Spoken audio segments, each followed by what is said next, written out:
अड्डा मीडिया का 24 घंटे ब्रॉडकास्ट में आपका स्वागत है। आज हम पहुँचे हैं गोरखाड़ी द्वार सभा और हमारे बीच में गोरखाड़ी द्वार सभा के वरिष्ठ सदस्यजन अध्यक्ष महोदय और हमारे साथ में बैठे हैं ब्रिगेडियर PS गुरुंगी जो पूर्व अध्यक्ष भी रहे हैं।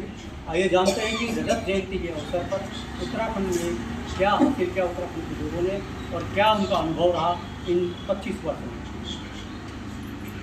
ये 25 वर्षों में मेरा अगर पूछा जाए तो बहुत अच्छा एक्सपीरियंस रहा है।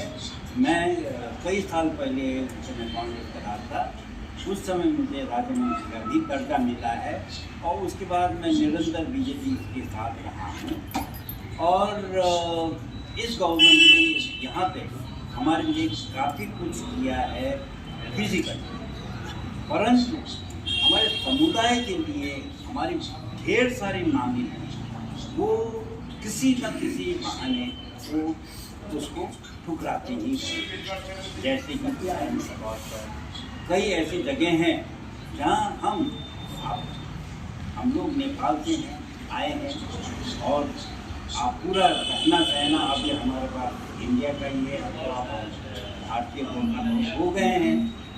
अब यहाँ पर भी अगर हमारा आर्थिक ऊपर मान हानि होता है और हमारे को मौका नहीं दिया जाए तो इससे हमें बड़ा दुख लगता है।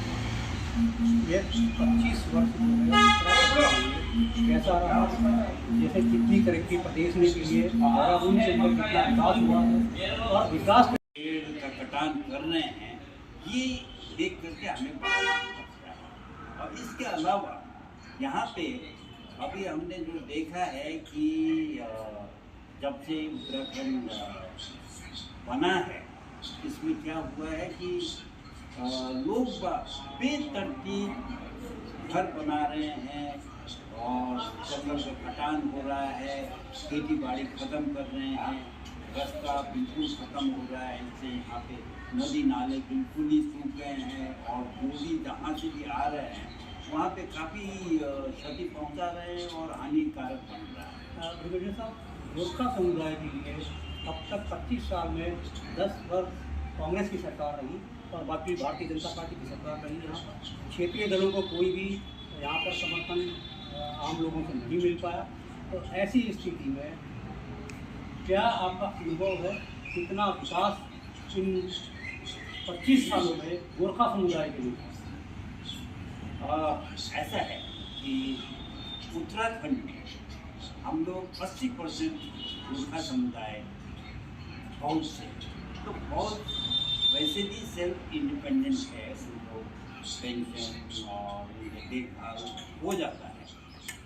और इसके अलावा जो हम अपने आप खुद कर रहे हैं, इसके अलावा जो भी हम उनसे मांग रहे हैं एक समुदाय के लिए, वो हमें नहीं मिल पा रहा है। ये बड़ी ये आप लोग बहुत अच्छी बात कही कि आप लोग संपन्न हैं जो यहाँ पर 80% फौजी गोरखा समुदाय से हैं और उन्होंने देश सेवा में अपना बहुत महत्वपूर्ण योगदान दिया है। लेकिन जो उनके पुत्र हैं या उनके जो बच्चे हैं या बच्चों के बच्चे हैं, आज जो है बेरोजगार घूम रहे हैं और उनके लिए रोजगार की स्थिति को आप किस तरीके से देखते हैं? प्रदेश सरकार ने क्या रोजगार के लिए किया है?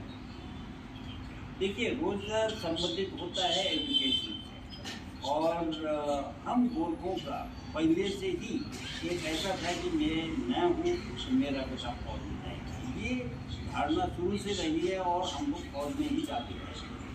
इसके अलावा हम लोगों ने और क्षेत्र में ज़्यादा पढ़ाई या ज़्यादा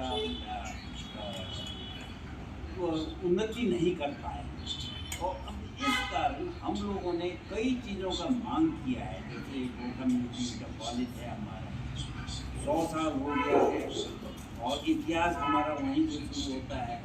अब इसका भी आपका हम नहीं बता पा रहे हैं, तो इससे हम गोरखों को बड़ा दुख लगता है। इसके मन में बहुत चोट पहुँचती है कि भाई 100 साल पुराना हमारा गोरखा स्कूल, अगर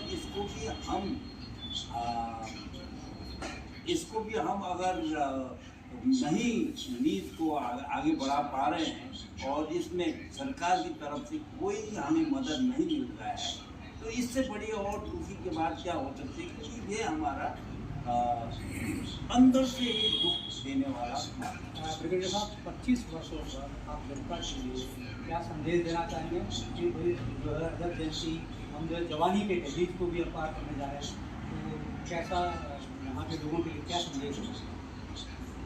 देखिए, हमें 25 साल हो गए हैं और इतना उन्नति किया है। हमें बड़ी खुशी है कि भाई इतना उन्नति हुआ है और इसी प्रकार हमारा उत्तराखंड फलता और फूलता रहे।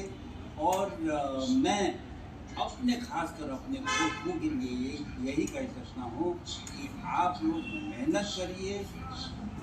प्रॉब्लम्स आएंगे, आते रहेंगे, उसका सामना करना हमारा फर्ज बनता है। और हम अपने लिए, अपने माँ बाप के लिए और अपने कौम के लिए अगर हम जिस प्रकार से हम अपना गौरव